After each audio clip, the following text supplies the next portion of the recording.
FAMU has lost some pretty big names, especially on the offensive side of the ball, but overall, guys like Xavier Smith, Isaiah Land, and Jamari Gassett, just to name a few. So going into the offseason, you kind of wondered what was Coach Willie Simmons going to do to replace the production of those guys, because they're NFL talent. Those guys are going to the NFL.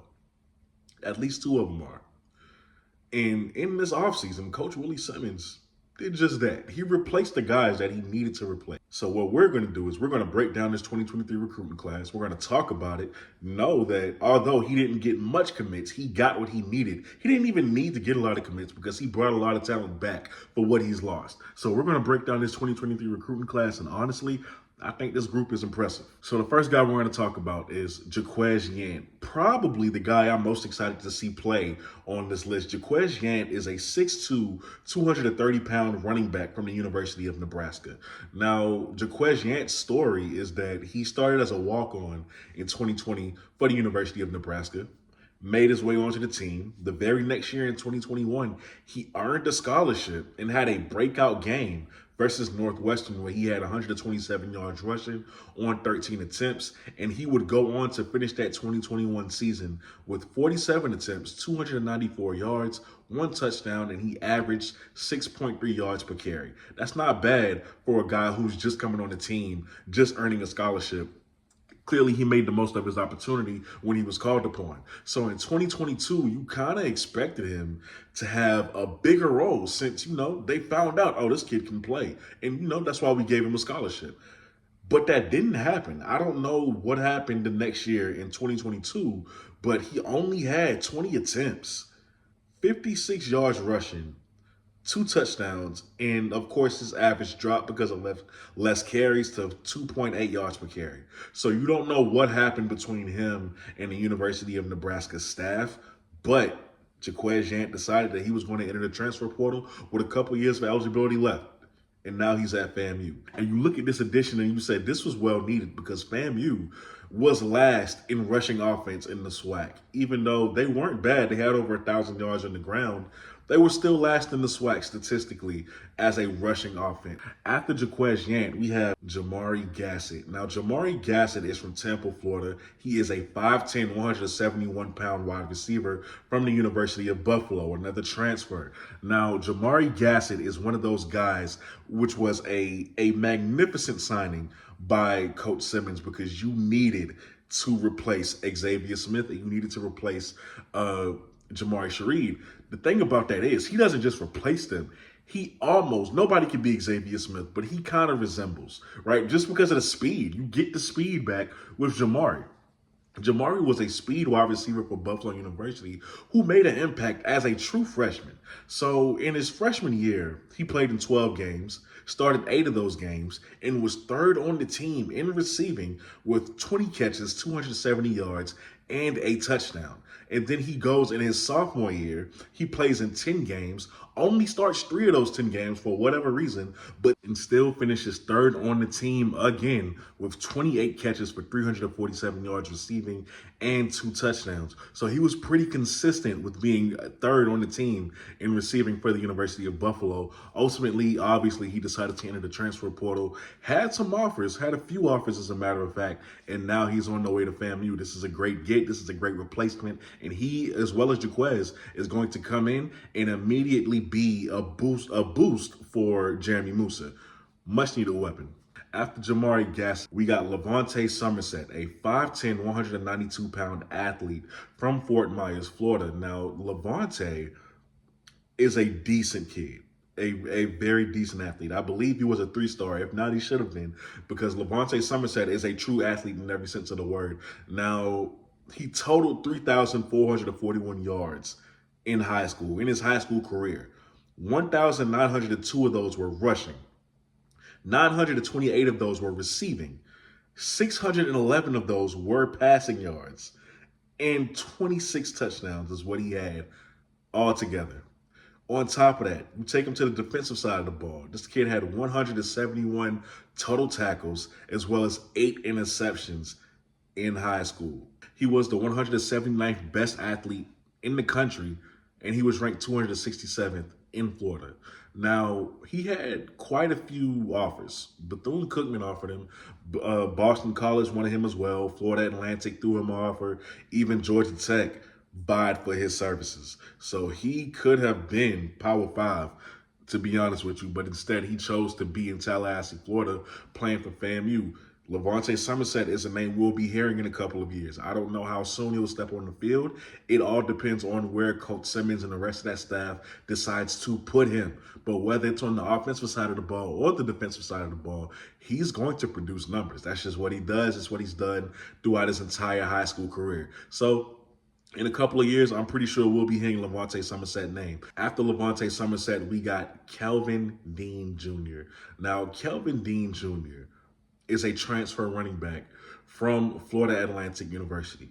Kelvin Dean is 6 feet, 201 pounds, adding another running back to that room with Jaquez Yan as a freshman for Florida Atlantic.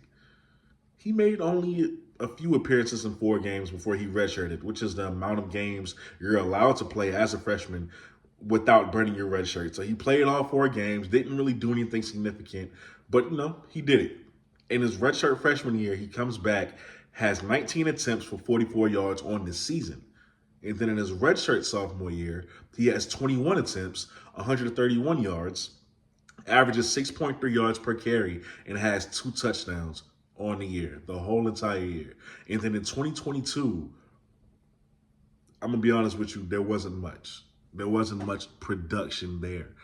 I don't know what exactly the situation was with him at Florida Atlantic, but clearly it just wasn't working out for him, which is why he entered the transfer portal. He wasn't getting a lot of chances, a lot of attempts throughout the season to really prove what he has. So I don't blame him. I mean, you only get 19 attempts one year, 21 attempts the next.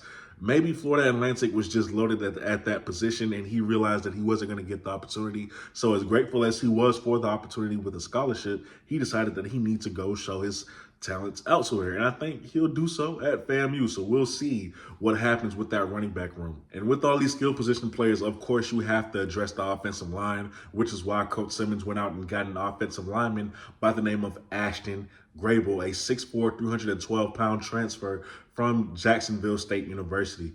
Now, Ashton is another guy who didn't really play much in his college career, so this breakdown of him is going to be quite short, okay? He did not play as a true freshman, and in 2022, he only played in 3 games. I didn't find any stats that were recorded for him, so that's just pretty much that on Ashton Grable. There's not much. There's no tape that he has on social media. That's just the information on Ashton. So we'll see. Clearly, they saw something to offer him a scholarship. So take that for what it is. But as far as on the internet, there's not anything I've seen. I'm sorry, I can't give it to you. After Ashton Grable, though, we have Oral Gray. Oral Gray is a 5'11", 185-pound athlete, and this is another kid that I actually really like. So he's from Jacksonville, Florida. Now, my guy Oral, right, 2,064 yards rushing, 30 touchdowns. That's crazy in itself. But then he follows that up with 184 yards through the air, as well as 666 return yards, 21 tackles on special teams. He's a workhorse, and the kid just runs hard. Seriously, he runs hard. I think he's the back of the future. He could be whatever you want him to be, man. The kid has great vision. His cut ability is really good. Like I said, he runs hard. Oral Gray is for the future. Oral Gray is for the future. He might not see. You're not going to see him on the field right now. I'm willing to bet simply because, it's kind of stacked in the running back room. So unless he plays a different position, maybe we could see him on the field sooner.